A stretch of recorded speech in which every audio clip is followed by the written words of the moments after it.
Hello everyone.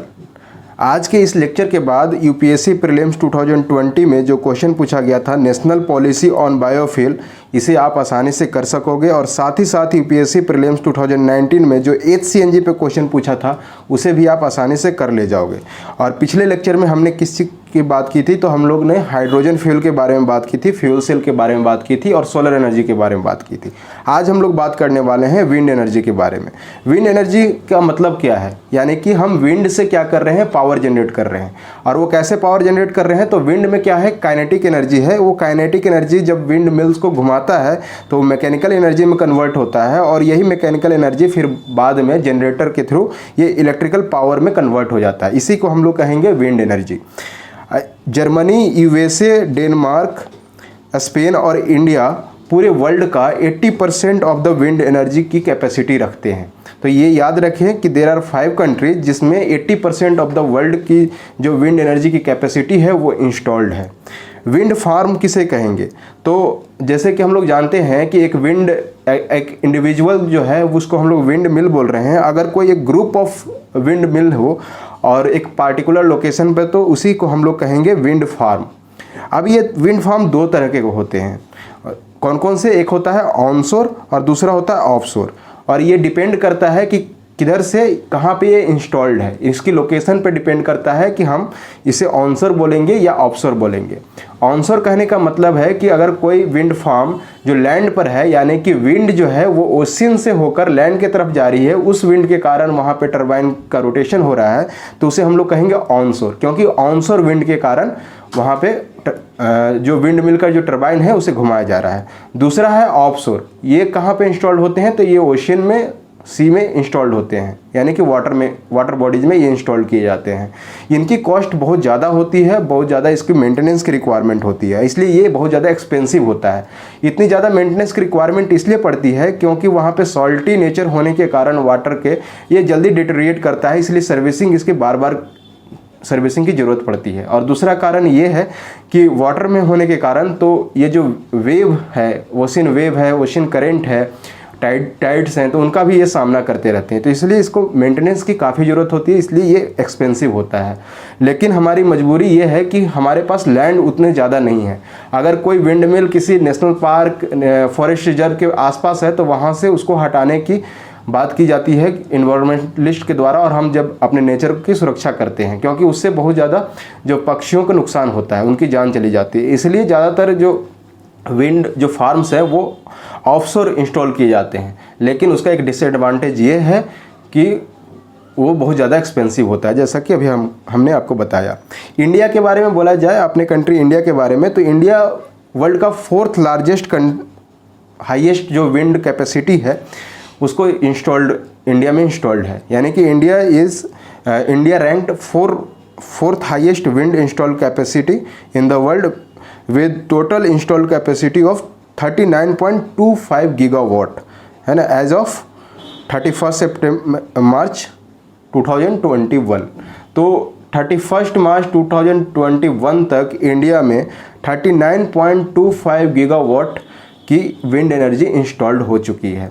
और India की position जो वर्ल्ड में है वो 4th highest wind installed countries में आता है। नेक्स्ट है कि जो national institute of wind energy NIWE, इन्होंने 800 विंड मॉनिटरिंग स्टेशंस इंडिया में लगाए हैं, जो कि जो भी जहाँ पर विंड फार्म्स है उसको मॉनिटरिंग करेगा, ठीक है। और इंडिया में रिसेंट असेसमेंट के द्वारा ये पता चला है कि इंडिया की जो कैपेसिटी है वो 302 गीगावाट की कैपेसिटी है, जबकि अभी सिर्फ इंस्टॉल कितना हुआ है, 39.25 गीगावाट।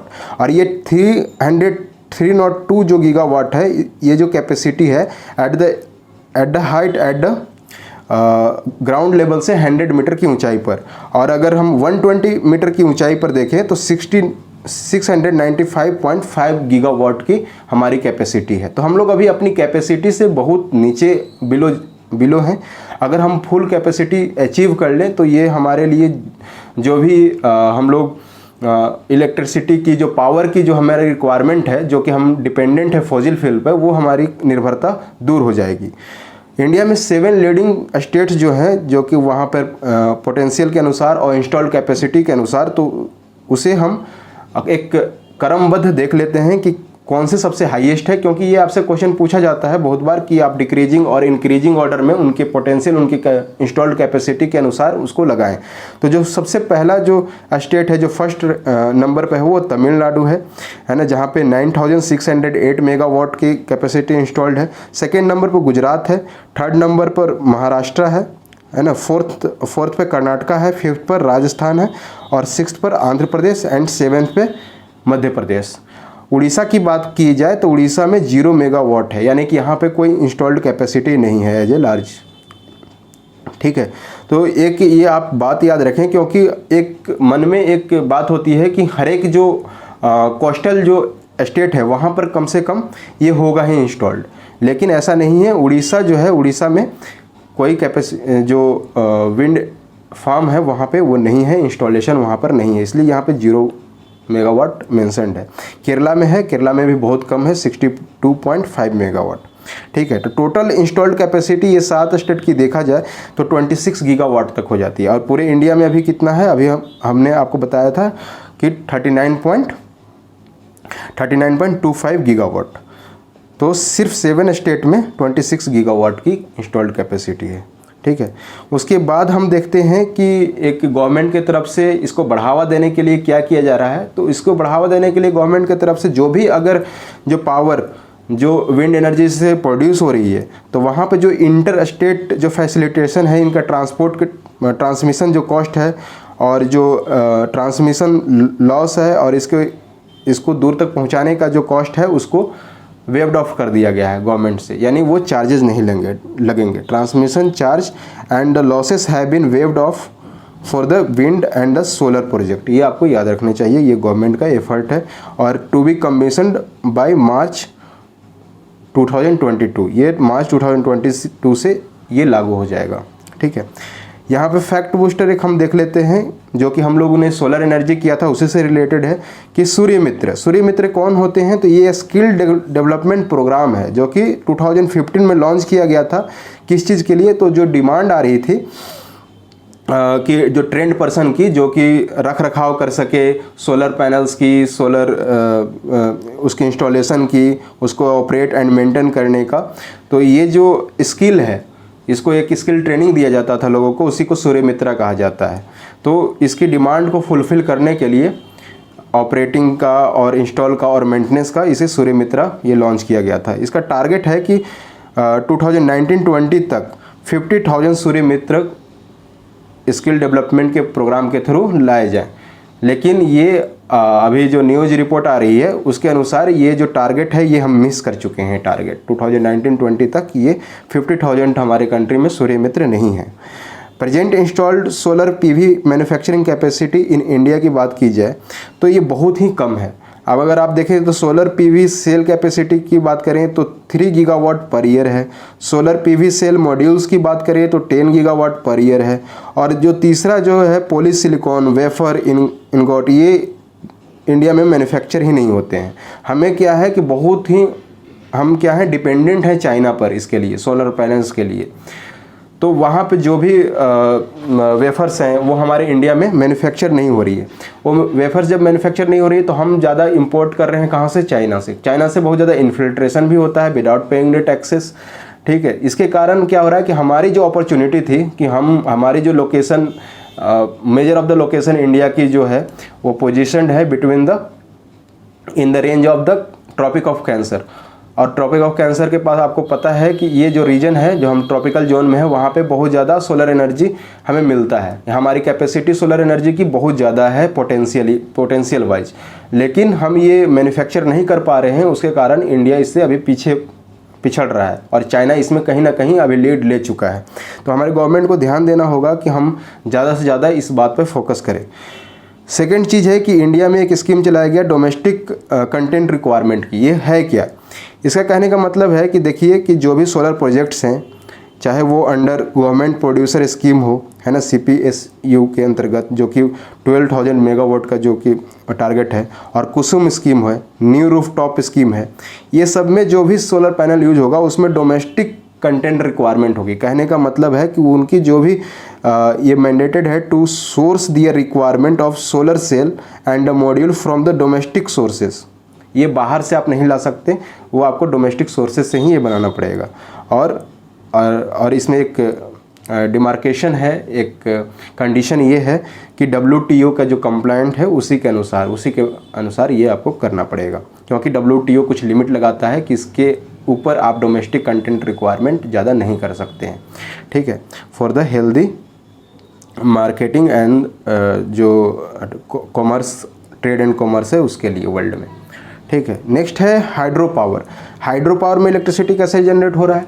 तो ये पानी के द्वारा, हाइड्रो का मतलब ही होता है वाटर, है ना, वाटर रिलेटेड। तो ये हाइड्रो वाटर से हम लोग पावर निकाल रहे हैं, बिजली बना रहे हैं। वो कैसे? तो देखो कि क्या है कि पानी हमें मेन होता है क्या कि हमें टरबाइन को घुमाना है, टरबाइन से लगा होता है जनरेटर। अगर टरबाइन के घूमने का कारण क्या होता है, वो जनरेटर मूव होता है, जनरेटर के अंदर के जो कॉइल्स हैं वो मूव होते हैं और ये इलेक्ट्रिसिटी प्रोड्यूस हो जाता है। तो मेन हमें करना क्या है कि किसी भी रूप से आप वो टरबाइन को घुमाएं, चाहे वो विंड के सहारे हो, चाहे वो स्टीम के सहारे हो, तो थर्मल पावर प्लांट हम लोग बोलते हैं उसको, चाहे विंड के सहारे हो तो विंड पावर हम लोग बोल देते हैं। और यहाँ पर हम लोग वाटर के सहारे ये टरबाइन को घुमा रहे हैं, इसलिए इसे हाइड्रो पावर बोला गया। होता क्या है इसमें कि अगर कोई भी मतलब कि रिवर चैनल है उसको हम लोग क्या करते हैं, एक डैम बनाते हैं, डैम में पानी को स्टोर करते हैं, रिजर्वायर इसको बोलते हैं, और फिर इसको कि एक चैनल के थ्रू टरबाइन पर गिराते हैं। ठीक है, तो ये जो है इसकी काइनेटिक एनर्जी इसको फिर से ये मैकेनिकल एनर्जी में कन्वर्ट करेगी और मैकेनिकल एनर्जी जनरेटर के थ्रू इलेक्ट्रिसिटी प्रोड्यूस कर देगा। टाइप्स कितने होते हैं? तो मेनली आप देखेंगे तो 3 टाइप्स हैं। पहला जो है इम्पाउंडमेंट जो है वो उसको बोलते हैं जो लार्ज हाइड्रो पावर प्लांट्स हैं, है ना, और इसमें जो नेसेसरी होता है डैम का यूज, यानी कि जो डैम है वो वाटर स्टोरेज के लिए यूज किए जाते हैं इसमें। टाइप 2 जो है वो है डाइवर्जन या रन ऑफ भी बोलते हैं। रन ऑफ इसलिए कि ये जो है कि रिवर से चैनल बनाया जाता है और वो टरबाइन की तरफ लेकर आया जाता है, इसके लिए डैम की आवश्यकता नहीं होती। डाइवर्जन या रन ऑफ जो टाइप है उसके लिए। थर्ड है पम्प्ड स्टोरेज। पम्प्ड स्टोरेज आजकल बहुत ज़्यादा यूज में है, वो इसलिए और रेलेवेंट भी है वो इसलिए कि यहाँ पर पंप यूज किया जाता है कि अगर मान लीजिए कि सीज़न ड्राई सीजन है तो ड्राई सीजन में क्या किया जाएगा कि यहाँ से ये पानी छोड़ा जाएगा हायर रिजर्वायर से लोअर रिजर्वायर में। लेकिन जब फ्लड की सिचुएशन आ जाती है तो फ्लड की सिचुएशन अगर सिटीज़ में पानी भरने लगते हैं, ये डैम फुल हो जाएगा तो ये पंप के थ्रू इसको वापस हायर रिजर्वायर में डाल दिया जाता है। तो ये इसका एक काम है पम्प्ड स्टोरेज का, यानी कि इसमें पम्प्ड स्टोरेज में आपकी पंप और डैम की रिजर्वायर की आवश्यकता होती है।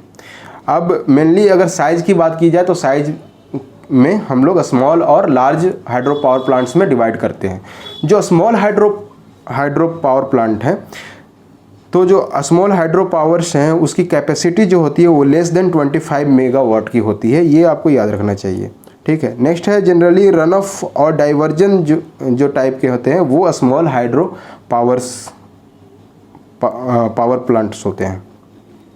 स्मॉल डैम और the reservoir less impact on the environment, ये एक इसकी एडवांटेज है कि ये इन्वायरमेंट को ज़्यादा हार्म नहीं करता है।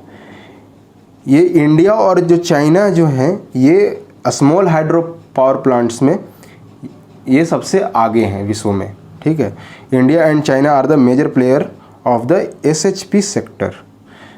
नेक्स्ट है कि अगर हम लोग स्मॉल हाइड्रो पावर्स को भी डिवाइड करें, है ना, तो उसमें भी हम डिवीजन देख सकते हैं कि माइक्रो, मिनी और स्मॉल। माइक्रो कहेंगे जो कि 100 किलोवाट और उसके नीचे का जो पावर सप्लाई करता है। मिनी यानी कि 101 किलोवाट से लेकर 2 मेगावाट तक, और जो स्मॉल है वो 2 to 25 मेगावाट जो हाइड्रो पावर जिसकी कैपेसिटी होगी उसको हम लोग बोलेंगे स्मॉल हाइड्रो पावर। ठीक है, पोटेंशियल क्या है इंडिया में? तो पोटेंशियल काफ़ी ज़्यादा है स्मॉल और मिनी हाइड्रो प्रोजेक्ट की, वो है 21,135.37 मेगावाट। और जनरली आप देखेंगे कि जो स्मॉल और मिनी हाइड्रल प्रोजेक्ट हैं वो ज़्यादातर आपको हिली स्टेट में ही दिखाई देंगे, जैसे for example Arunachal Pradesh, Himachal Pradesh, Jammu and Kashmir, Uttarakhand. और ये जो है पूरे कंट्री के जो जितनी पोटेंशियल है उसकी हाफ ऑफ द पोटेंशियल इन्हीं राज्यों में है। नेक्स्ट है ओशियन थर्मल एनर्जी, यानी कि यहाँ पर हम ओशियन से एनर्जी ले रहे हैं, ठीक है। और ओशियन थर्मल है, यानी कहने का मतलब कि ओशियन का जो टेम्परेचर है उससे हम लोग कहीं ना कहीं एनर्जी की रिक्वायरमेंट फुलफिल कर रहे हैं। जो ओशियन थर्मल एनर्जी है वो क्या करता है, टेम्परेचर डिफरेंस का यूज करता है। टेम्परेचर डिफरेंस, जैसे कि temperature difference between the surface और जो डेप्थ है 100 मीटर तक की, वो दोनों में टेम्परेचर में डिफरेंस होता है। और जो सरफेस टेम्परेचर होगा वो ज़्यादा होगा, जो डेप्थ पर जो टेम्परेचर होगा ऑब्वियसली कम होगा, क्योंकि सूरज की रोशनी वहाँ तक नहीं पहुँच रही है, ज़्यादातर कम मात्रा में पहुँच रही है जो सरफेस पे पहुँच रही है। अब ये टेम्परेचर डिफरेंस का ये यूज करते हैं। ये एक साइंस की एक प्रिंसिपल है जो कि बताता है कि अगर टेम्परेचर डिफरेंस है कहीं पे क्रिएट हो रहा है तो आप वोल्टेज डिफरेंस क्रिएट कर सकते हैं।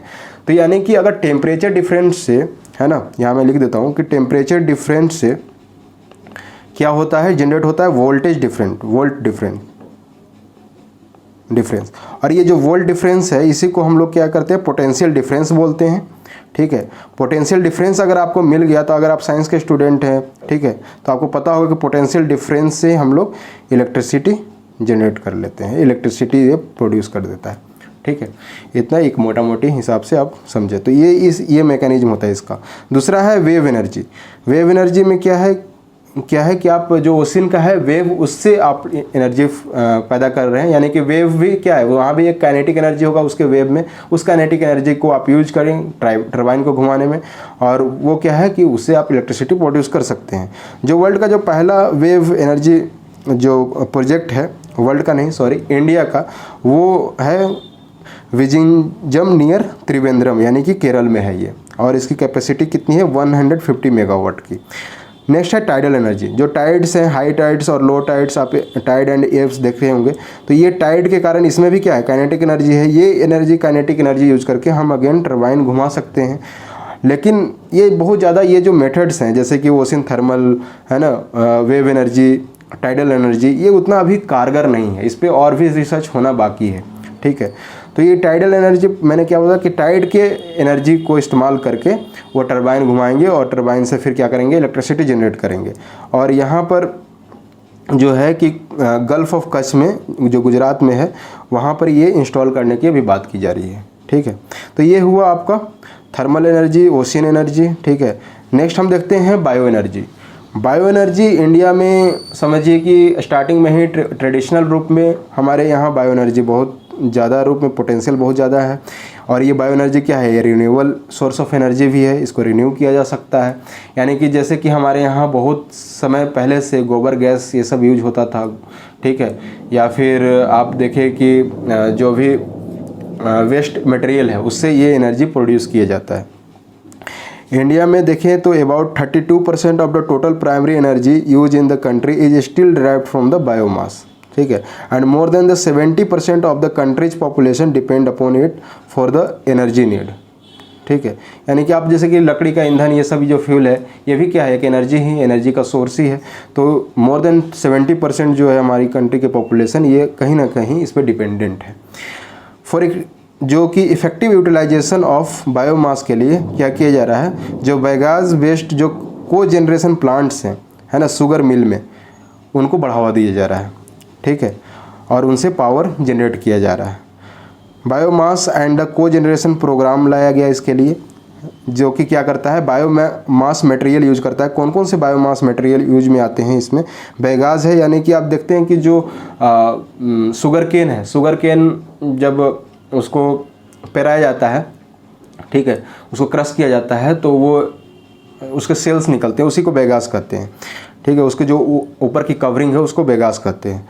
राइस हस्क है, ठीक है, स्ट्रॉ है, कॉटन स्टॉक है, कोकोनट सेल्स हैं, सोया हस्क है, डी वर्ल्ड केक्स है। डी वर्ल्ड केक्स कहने का मतलब कि आप जैसे कि अगर मस्टर्ड ऑयल है, मस्टर्ड से ऑयल निकाला जा रहा है तो उसके जो रिमेनिंग पार्ट्स बच जाते हैं वो डी वर्ल्ड केक्स कहे जाते हैं।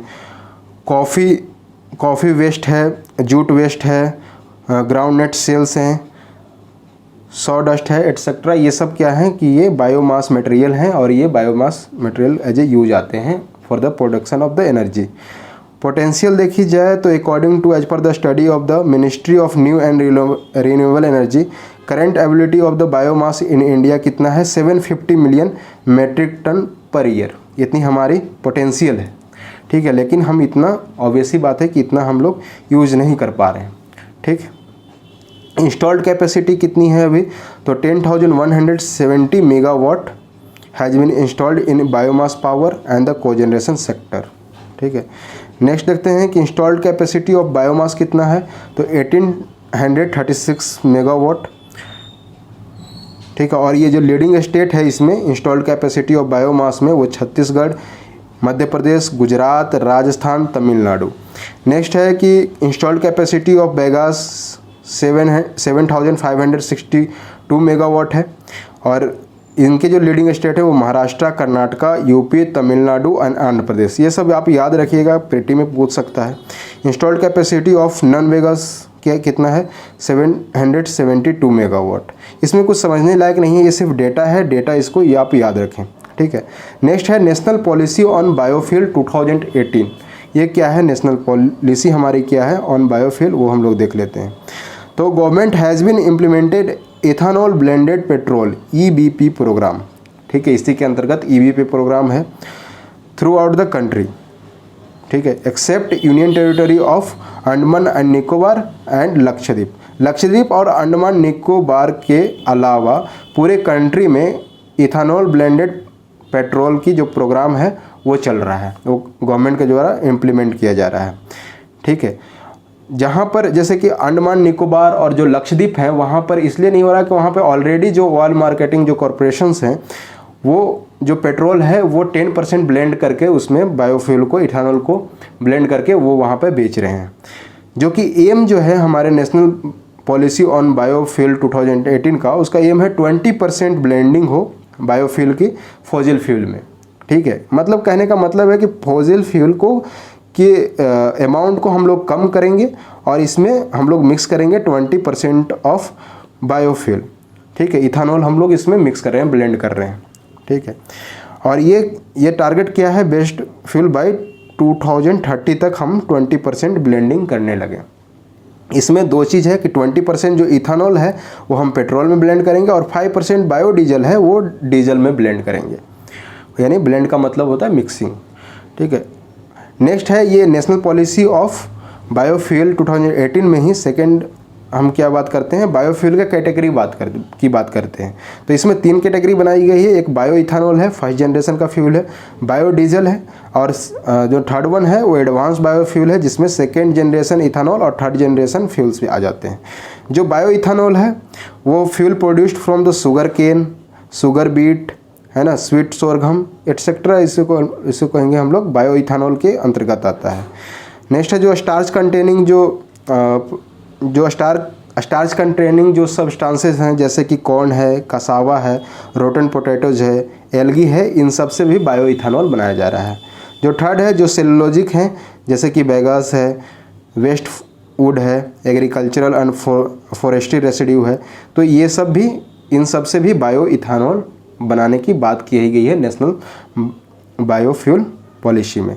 नेक्स्ट है बायोडीजल। बायोडीजल इंक्लूड्स मिथाइल और ethyl ester of fatty acid, और ये किससे हमें मिलता है fatty acid, from the non edible vegetable oil, इनसे बनाया जा रहा है। Acid oil used cooking oil, जो कि हमारे जो कुकिंग ऑयल जो है उसको आप देखते हैं कि होटल वगैरह पर बहुत ज़्यादा उसका यूज़ किया जाता है और वो बार बार उसका यूज़ किया जाता है, जिसको रोकने के लिए एक प्रोग्राम भी चलाया गया था, आपको याद होगा, रूको कर, ठीक है, रीयूज जो है इसमें उसको रोकने के लिए ये रूको करके एक प्रोग्राम लाया गया था जिसमें क्या किया गया कि जो भी यूज्ड कुकिंग ऑयल है आप उससे जो भी अथॉरिटी है उसको हैंड ओवर करें और उसके बदले वो आपको प्राइस पे करेंगे, और ये इस्तेमाल किस में होगा, वो बायोडीजल बनाने में होगा। आपने यहाँ देखा कि कुकिंग ऑयल यूज हो रहा है, एनिमल फैट और बायो ऑयल्स, तो ये सब बायोडीजल को प्रोड्यूस करने में इस्तेमाल होगा।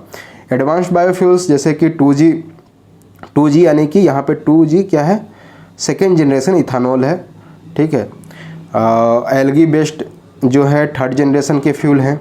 बायो CNG है, बायो मिथानॉल है। मिथानॉल ऑयल जहाँ पे लगा हो वो समझिए कि वो क्या है, ऑयल जहाँ पे लगता है उसे हम मतलब कि ये होता है आपका अल्कोहल, ठीक है। ये आपने साइंस में पढ़ा होगा क्लास 10 में, ओल जहाँ पे लगा रहता है वो मेथानॉल, जैसे ये अल्कोहल है, तो ये मेथानॉल हो गया।